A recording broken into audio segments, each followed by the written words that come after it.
Coucou tout le monde. Alors aujourd'hui on est dans un beau cadre en extérieur, mais forcément qui dit extérieur dit beaucoup de bruit. Du coup vous pouvez peut-être entendre déjà les bruits extérieurs, les bruits environnants. En tout cas, désolée pour ça. Et puis j'essaierai de faire en sorte que si cette vidéo sorte, ce soit quand même écoutable. Voilà. Aujourd'hui on part sur une story time. Alors, j'ai remarqué qu'il y avait du vent, j'espère que ça va pas gêner. Bref, quelle idée de faire cette vidéo dehors! En tout cas, voilà, j'espère que ça vous plaira. Et puis en attendant, bonne vidéo! Alors le titre de cette vidéo est un peu provocateur parce que j'ai normalement écrit quelque chose comme passer 8 jours dans les pires urgences que j'ai faites de ma vie. J'aimerais bien dire les pires de France, mais j'imagine qu'il y en a d'autres. On va pas vous dire dans quelle urgence je suis passée, mais en tout cas, ça a été 8 jours d'enfer. Déjà, pour les petits trucs un peu drôles, je suis allée regarder pendant mon séjour aux urgences le nombre d'étoiles qu'il y avait sur Google. Et en fait, on peut pas noter en dessous d'une étoile sur Google. Et là, c'était 1,4. Donc il y a des gens qui ont mis 2. Voilà. En tout cas, les urgences, si c'était que ça qui était noté, ça aurait été un moins 10 pointé, quoi. Mon avis personnel au début, c'était sale. Il y avait du sang sur les robinets et tout. Enfin, vraiment, c'était dégueulasse. Tout ça, c'est des traces de sang juste au-dessus de ma tête. Le personnel était peu aimable, inattentif, voire négligent. Et je vais faire un petit trigger warning dans cette vidéo. À chaque fois, je parle des soignants. Je dis pas quels soignants. Tous les soignants n'étaient pas pareil, au contraire, il y en avait qui étaient très bien, il y en avait qui étaient horribles. N'oublions pas qu'on est dans le milieu médical et en fait, dans le milieu médical, peu d'argent alloué aux soins et surtout à la psychiatrie. Donc vraiment, les hôpitaux sont débordés et ça, je l'ai vu au cours de mon séjour. Les hôpitaux sont débordés de monde et c'est de la faute de personne en fait. C'est de la faute de l'État quoi. On met pas assez d'argent ni dans les infrastructures, ni dans le personnel, ni dans des lits, ni dans le matériel, etc. Donc tout ce que je vais dire dans cette vidéo, je veux pas que vous le preniez comme une critique des soignants ou une critique des individus qui font leur travail. Ils sont débordés, ils ont beaucoup de choses à faire et puis ils peuvent pas s'occuper de tout le monde aussi bien qu'ils le souhaitent. Donc let's go. Première partie, le contexte. Je sais pas si vous le savez, mais la psychiatrie, c'est sectorisé. Donc, vous pouvez pas aller n'importe où pour vous faire soigner. Il faut que vous alliez dans le secteur de votre maison, celle qui est indiquée à la sécurité sociale et à l'État en général, quoi. Je me suis pointée à une certaine urgence. Et en fait, ils m'ont renvoyée vers d'autres urgences. J'ai passé une nuit entière là-bas à attendre. Et au final, on m'a tout simplement... Je dis on, je parle du psychiatre. Hein. C'est pas n'importe qui, mais le psychiatre m'a renvoyé chez moi en me donnant des indications pour aller mieux et tout. Mais j'étais vraiment en détresse à ce moment-là. Et j'ai été renvoyée chez moi à 5h du matin, à pied, sans ambulance ou quoi. Alors que j'étais plus accompagnée. Mon copain était allé dormir. Et que j'étais seule en fait, donc seule à 5h du matin. Je vous dis pas où j'habite, mais ça peut craindre, Mais en tout cas, il m'a renvoyée chez moi à ce moment-là et c'était clairement la pire idée qu'il ait eue.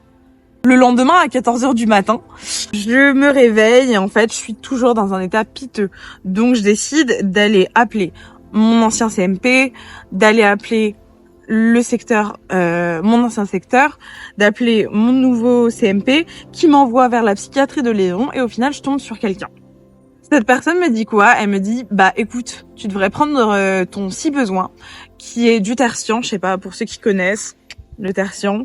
Le tertian se trouve dans une boîte qui est cachée chez moi et que s'il se trouve que je prends cette boîte, il y a plein d'autres médicaments et que c'est un peu dangereux pour moi. J'étais assez désespérée et je demandais de l'aide à ce moment-là.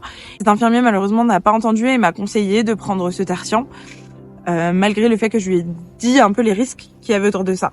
Du coup, c'est ce que j'ai décidé de faire. Je suis allée dans la boîte, j'ai pris le tertian mais j'en ai pas pris qu'un. Enfin, c'est un euphémisme hein, quand je dis ça, j'en ai pas pris qu'un. Ça fait beaucoup de tertian. Et puis, je suis allée me coucher, voilà. En fait, je me suis fait réveiller par l'appel de mon mec qui a pas dû comprendre ce qui se passait et pourquoi j'étais dans cet état, puis par l'appel des pompiers qui me disaient qu'ils allaient arriver me voir. Au final, il y a plein de trous dans cette histoire parce que, effectivement, j'ai eu des trous de mémoire, mais en tout cas, j'ai été amenée aux urgences pour la 2e fois. Et c'est là que l'enfer commence. Partie 2, l'arrivée en enfer. Au début, en vrai, il se passait rien de bien particulier. J'étais endormie, donc en fait les infirmiers me secouaient pour me réveiller. Je déteste qu'on me touche, mais ça ils pouvaient pas le savoir. Et puis je pense que j'étais tellement endormie que de toute façon je me serais pas réveillée avec des appels de mon prénom. On me touchait, on me secouait, on m'appelait, et surtout on me parlait très sèchement. Et ça, je l'ai perçu dès le début. Petit à petit, je me réveillais et je parlais de manière incohérente. J'avais la bouche très très contractée et en fait, c'est comme si j'étais incapable de dire des mots et de les formuler correctement. Il y a plein de voyelles qui sortaient pas, plein de consonnes qui buguaient et en fait, j'avais vraiment du mal à parler correctement. À ce moment-là, je sentais pas de la bienveillance de la part des équipes. Au contraire, c'était plutôt de l'agacement. Vous voyez ? La première nuit, j'ai eu la chance d'être dans un box. Le lendemain, on m'a mis dans le couloir pour me mettre dans un autre box. Je sais pas si vous voyez, mais les urgences, c'est composé de couloirs, de box, dans lesquels ils rangent 2 ou 3 brancards, etc. Donc vous êtes sur un brancard, donc c'est un lit qui roule, quoi, si vous voulez. Et en fait, vous vous retrouvez ballotté entre les chambres. En tout cas, c'est ce qui s'est passé au début. Puis, à un moment donné, on m'a mis dans le couloir et il y avait plus de box pour moi. Le deuxième jour, je me réveille et je suis plus alerte. J'avais besoin d'une brosse à dents, de mes sous-vêtements et en fait, on me les donnait pas. Au bout d'un moment, on m'a dit que mon sac était perdu, ce qui m'a fait vraiment peur parce que dedans, il y avait par exemple toutes mes affaires, mes habits, il y avait des papiers d'identité, il y avait ma carte bleue, de l'espèce, enfin vraiment ma carte vitale, enfin tous mes papiers quoi. Du coup, j'ai flippé un coup et en fait, j'ai appelé ma sœur et à ce moment-là, quand j'ai appelé ma sœur, elle m'a dit "Écoute, je vais les appeler." Ce qui s'est passé, c'est qu'elle leur a téléphoné et elle est tombée sur un médecin qui avait le téléphone.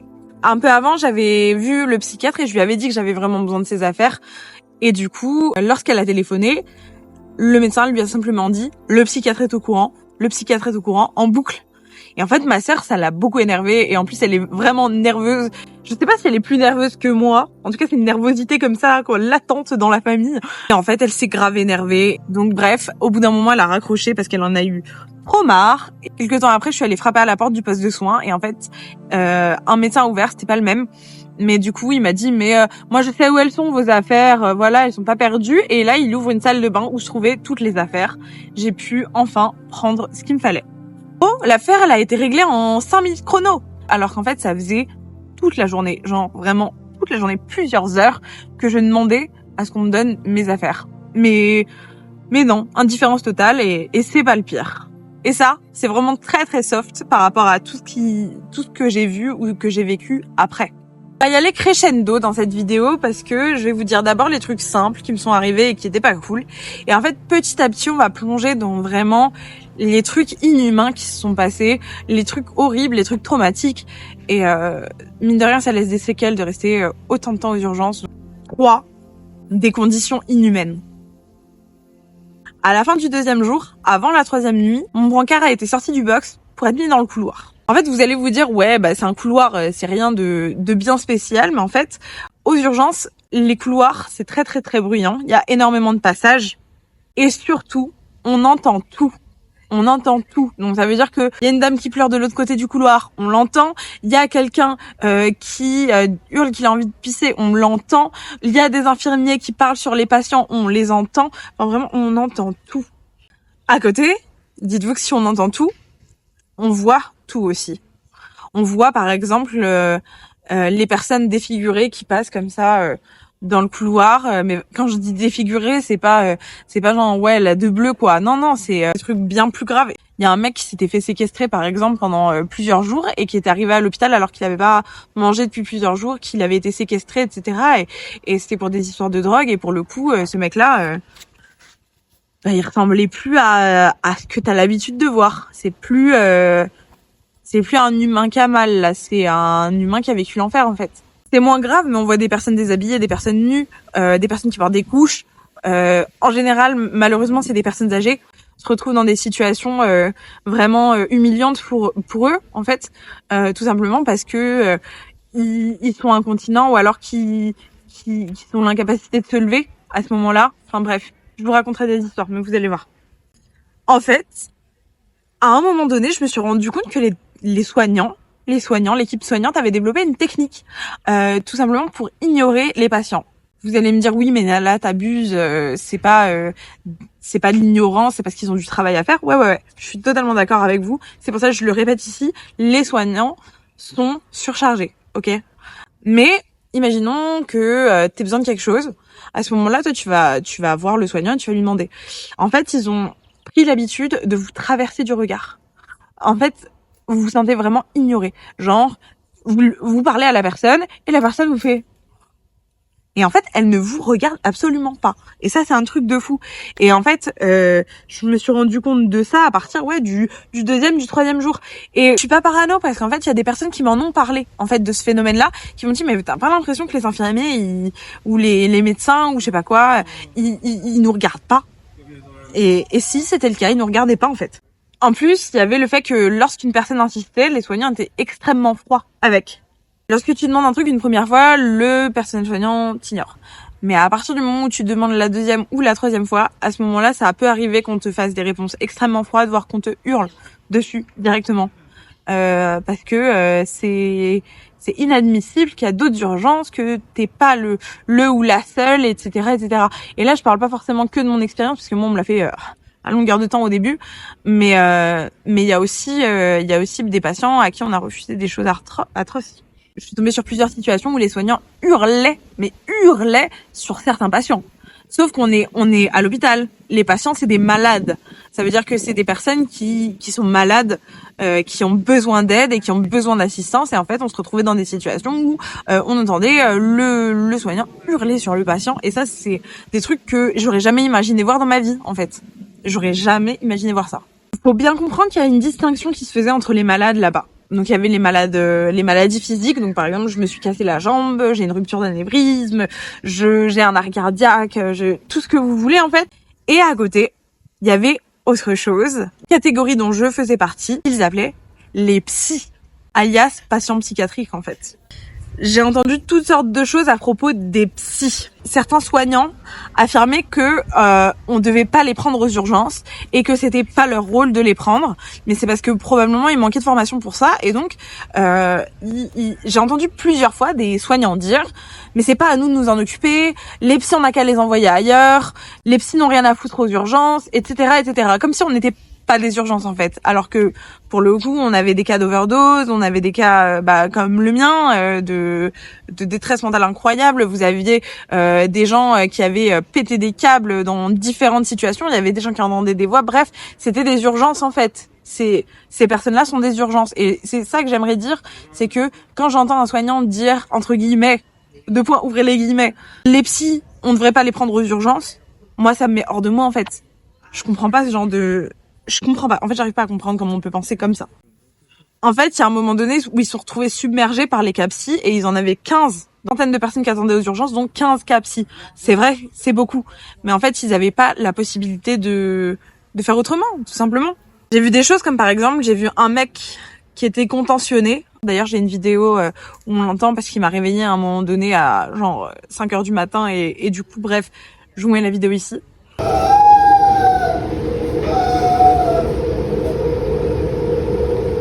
Enfin bref, le mec est clairement en souffrance quoi. Et en fait, il était contentionné, donc ça veut dire attaché aux bras, à la ventrale et aux jambes. Et normalement, quand t'es contentionné, tu dois être sédaté. Et ben lui, il a crié des heures. Donc autant vous dire que la sédation n'a pas fonctionné en fait. Ou alors qu'on l'a carrément pas sédaté, ce qui est une erreur médicale atroce. Pareil, c'est arrivé qu'il y a un mec qui soit contentionné et sédaté, ok, pas de souci, sauf qu'il était dans le couloir, torse nu. Donc ça veut dire que tout le monde le voyait. C'est super humiliant. Déjà, c'est super humiliant d'être attaché, de contentionné. Mais si en plus, la personne se trouve visible aux yeux de tous, quoi. Enfin, c'est vraiment horrible. Et puis sédaté, quoi. Genre, personne n'a envie d'être sédaté en public, torse nu, que tout le monde le voit, quoi.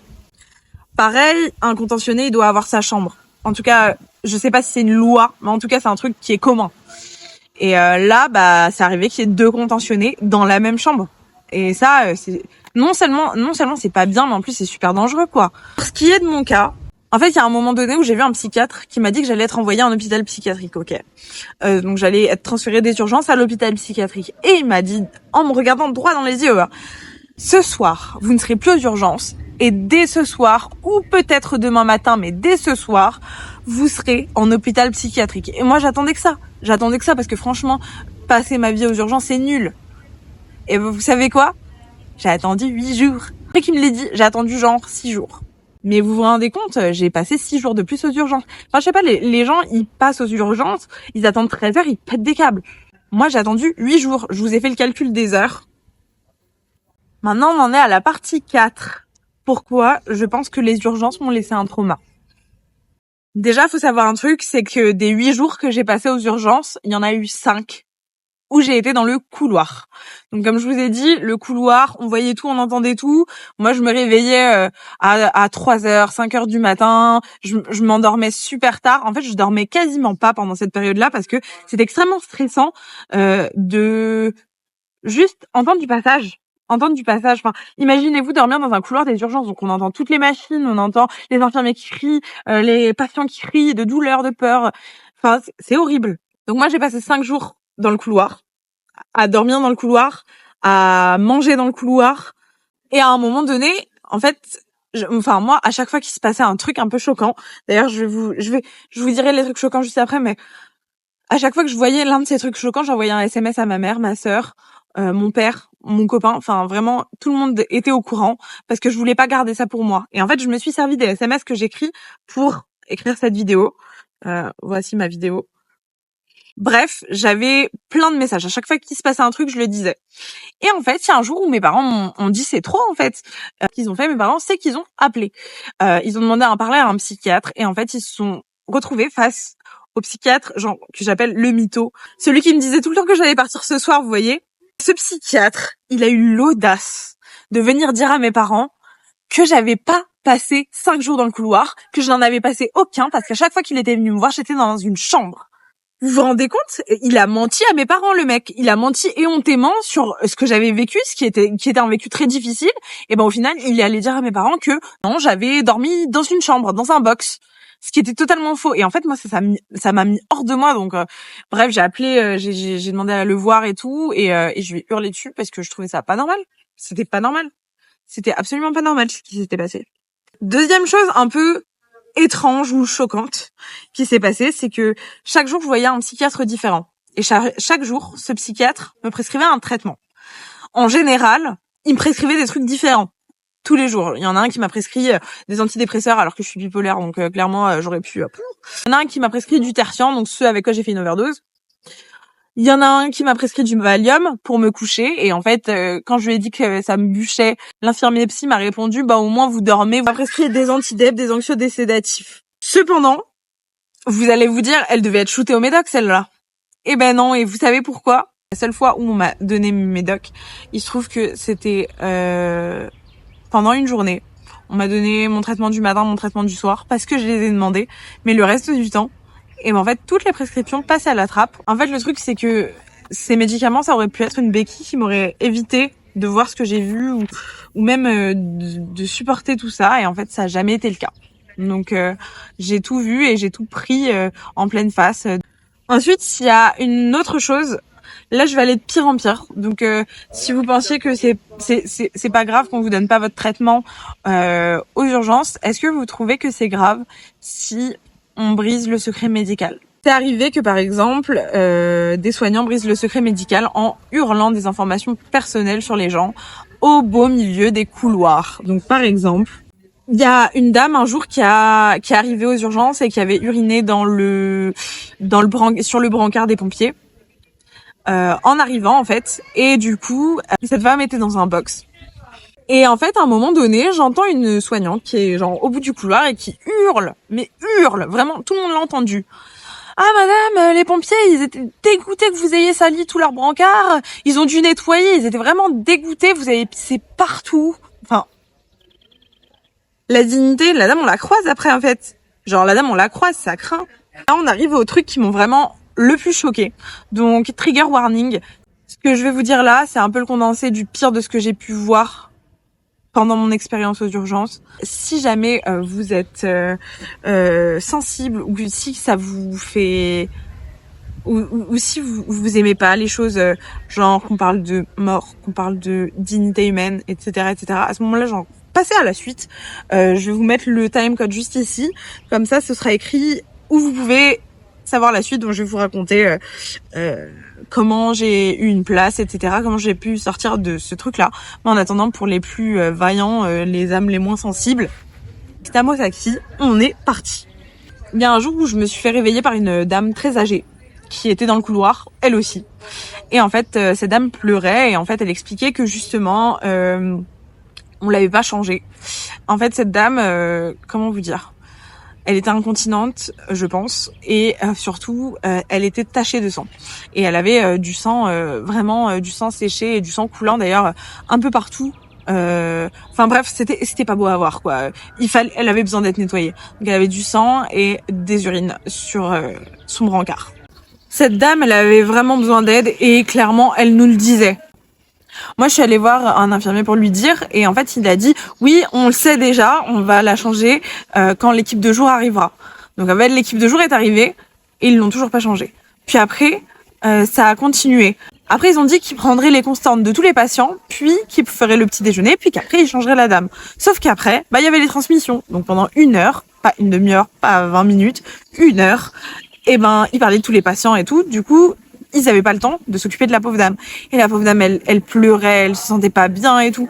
Au final, entre le moment où la dame, je me suis réveillée parce qu'elle pleurait, 6 heures du matin environ, et le moment où elle a été nettoyée, il était déjà 11 heures passées, presque midi, l'heure à laquelle on mangeait. Enfin, je sais pas si vous vous rendez compte, mais en fait, cette femme-là, ça aurait pu être vous, ça aurait pu être moi, ça aurait pu être vous dans 10 ans, 20 ans, 30 ans, mais ça pourrait être vous aujourd'hui. En fait, si vous avez un accident de bécane, c'est ça qui peut se passer, en fait.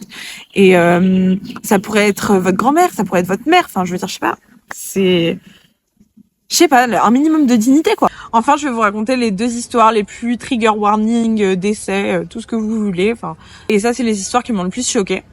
En fait, la première chose, c'est il y a l'une des dames. En fait, je parlais un peu à tout le monde parce que à force, je parlais aux patients, je parlais aux soignants, aux familles de malades. Enfin bref. Et il y a une dame qui m'avait beaucoup touchée.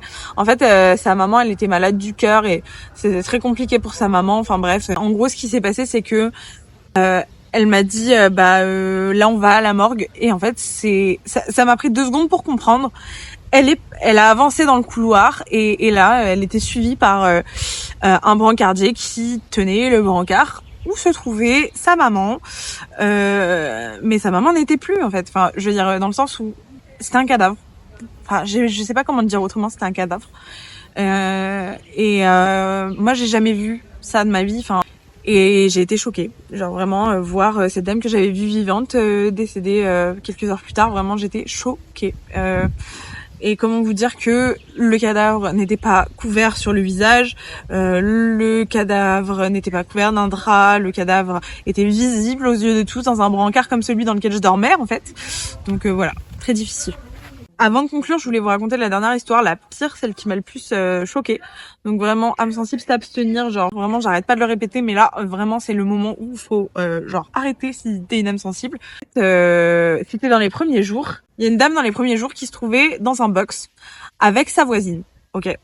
En fait, il y avait 2 femmes, dont une qui était très âgée, qui était dans une chambre. La femme très âgée, elle arrêtait pas de crier toute la journée par rapport à sa voisine, du fait qu'elle avait faim.